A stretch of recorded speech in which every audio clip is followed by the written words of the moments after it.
Well, as we've been reporting, food banks throughout the area have been seeing more need and dealing with higher costs. Now they're bracing for both federal and state funding cuts. Megan Hartnett joins us in studio tonight. Megan, how soon are these cuts going to have an impact? Kaylee, not all of the funding changes are happening immediately. The president of Cherry Street Mission Ministries says they still don't know the full scope of how things will play out in the area, but Cherry Street is already starting to feel the effects of these cuts.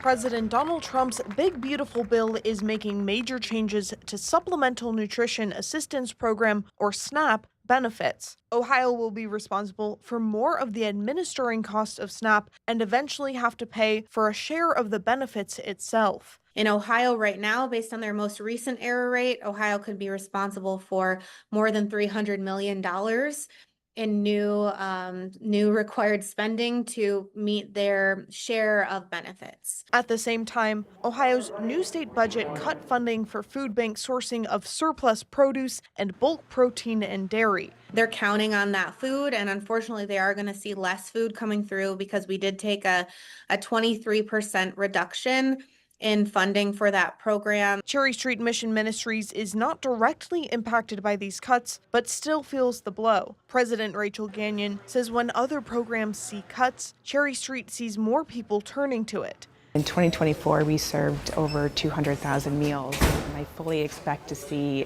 that demand increase with these recent cuts. Gagnon says Cherry Street has been at or near capacity since November of last year, and the kitchen is seeing the highest numbers of traffic in years, all while dealing with higher costs. There's no silver bullet here. We have to really just get creative and make sure that we're partnering along with what is still out there to be able to do what we do.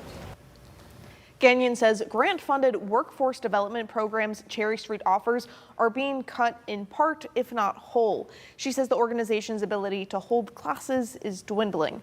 Reporting in studio, Megan Hartnett, WTOL 11.